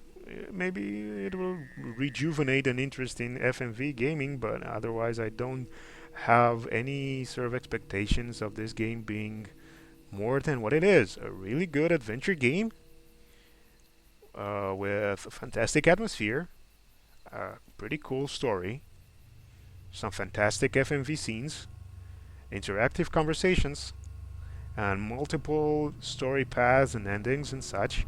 It has a fantastic soundtrack. I love the music, and I think that it's poised at this moment to be a really, really good game. Don't know if it's going to be one of those amazing masterpieces that people are going to be talking about for decades after the game releases. I don't know about that, but so far I'm really pleased with what I've seen. I think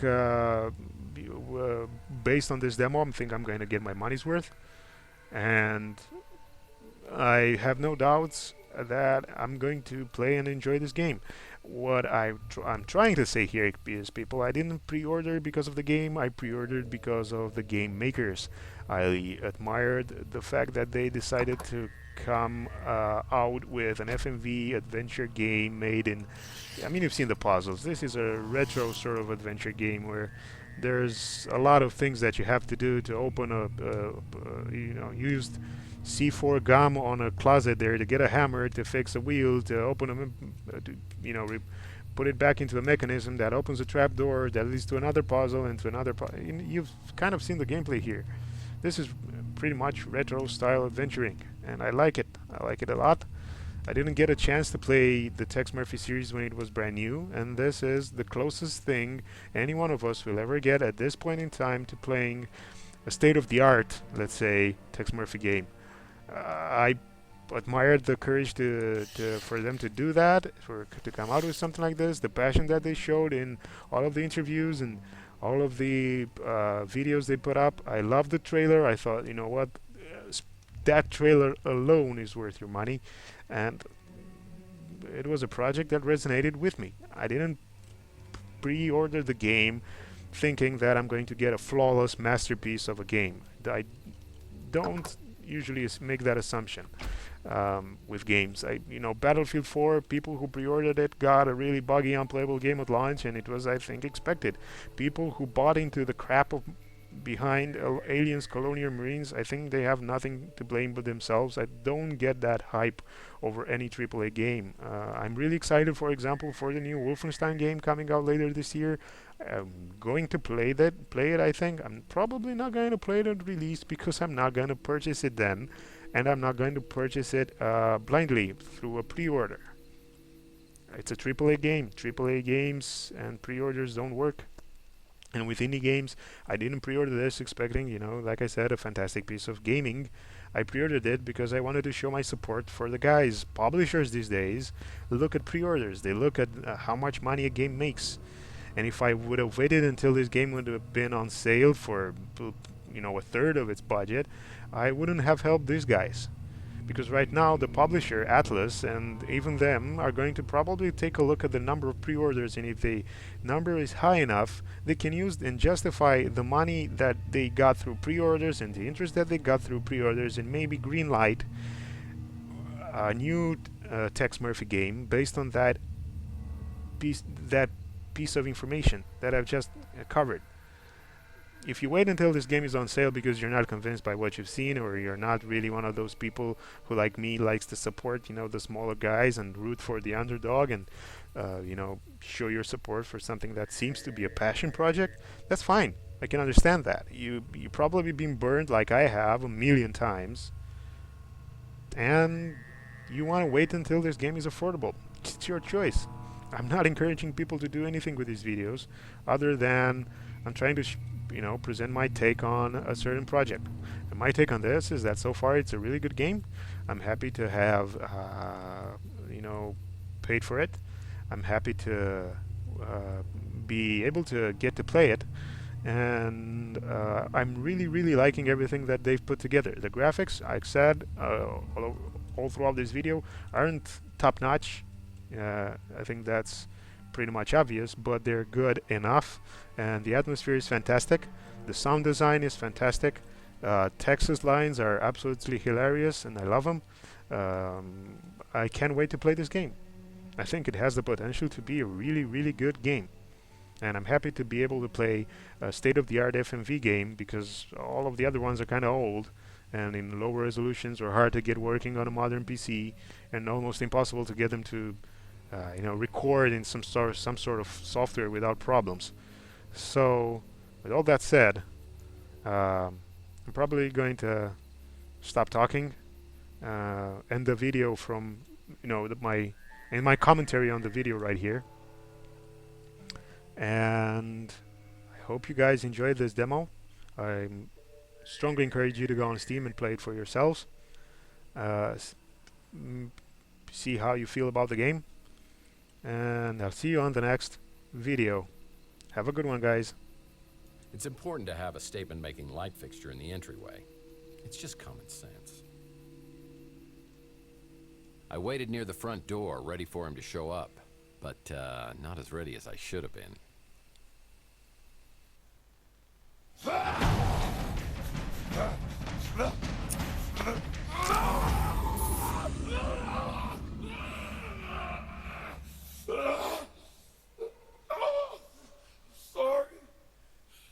Sorry. I can't control it. Tell you what, give me the Tesla egg, we'll call it even. You're the one that prays, aren't you? Yes. I am Mantis. Praying mantis. Like the bug. That was Margaret's code. So she did send you. It just seems strange she took such a risk coming to see you, so she could give you the injection. How do you know about that? Because I was there. And she wanted you to forget everything you had done. Yeah, well, she pretty much accomplished that. Yeah. And here you are. Seems kind of strange. Strange? You know what I find strange? I saw a video of Margaret torturing you. She wasn't torturing me. She had been helping me for a very long time. But you're a Morlock. She made you this way. You can't blame her. I chose this path. I volunteered to take one of the greatest technological leaps of all time. Crowd technology. I was one of the founding members of the Tesla Legacy Society. Along with others, I'd allowed myself to die and be brought back. We dreamed of waking to a world reborn. We found ourselves worse off than before. And worst of all, we no longer were the people we had been. The cryosleep had unforeseen complications. Well, at least cryogenics is now partially covered under major medical. Only a few of us escaped the physical deformities from the freeze. Worse is what it did to our minds. Drove us to madness. So how come the Tesla Society hasn't taken care of you guys? Certainly the burden shouldn't just fall on Margaret. The Tesla Legacy Society and its creations are no more. So what happened? I mean, I know a little of your history since Charles Johansson joined you. Johansson. I believed in him once. He was our martyr. We carried his work to the foot of his holy cryo chamber. We knew that one day he would return to take us to this glorious future. And he did return. Yeah, he was now the translator. He was delusional only as the greatest zealots are. He believed he knew the will of Tesla. He was going to create a gateway, a celestial conduit between heaven and earth. He called it the immortal coil. Gotcha. He was determined to build it at any cost. And in the end, we banished him from the society. But he didn't stay banished. Months later, he returned with a small group of men, led by the one known as Slade. They attacked the facility, sparing no one. I saw Slade himself put a gun to my wife's head while she begged for her life. And he pulled the trigger.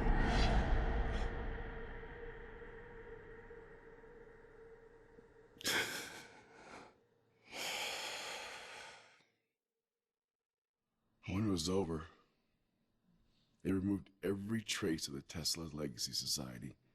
Its files, its equipment. There was only one thing left behind. And that was? A key bit of information. The spirit radio frequencies. They were stored in the clouds that Charles never knew about. And these were important. It may be the only way to stop Charles from activating the immortal coil. And that would be bad? It's very bad. As in splitting the planet in two bad. I'll tell you where to find the egg. But I need you to find those frequencies first. Manta sends me a photo with the coordinates of the Tesla facility, and it's on an island off the Panamanian coast. As I turn to go, he gives me a veiled warning. When I step into Tesla, it'll be like entering the 9th level of hell.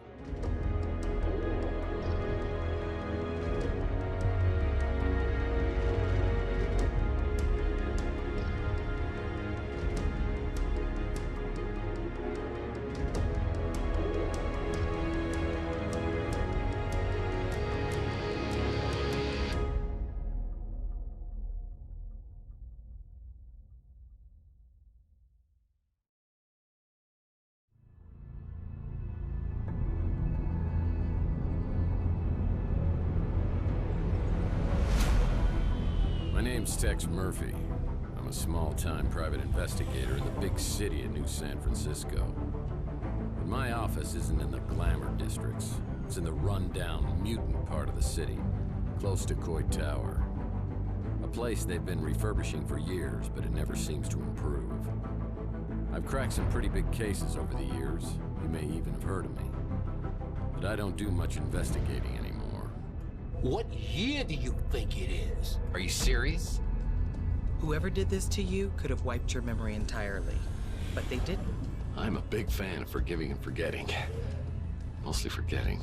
Do you have disturbingly realistic, vivid dreams of another era?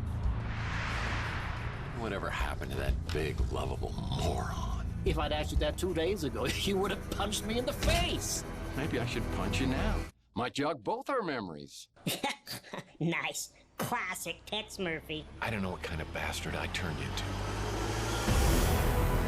It's one of the great mysteries. Tesla conducted an experiment and it nearly took out a whole chunk of New York City. Man has created hell on Earth. And the longer man exists, the further he descends from the wisdom and discernment needed to overcome the darkness. What's the big deal with the Tesla inventions? I mean, there must be some reason they were never made. Nikola Tesla was a genius. The FBI just swooped in and confiscated all his papers, and the Tesla cash just disappeared. This is what Tesla intended. I can't really remember why I became a PI. Maybe because I believed in its code of honor. But even a set of principles can slowly slip from your grasp. Temptations become obsessions. Each day, innocence fades, and your character weakens. Magnus, you gotta hold it together. I can't. You gotta tell me where the egg is. I'm trying.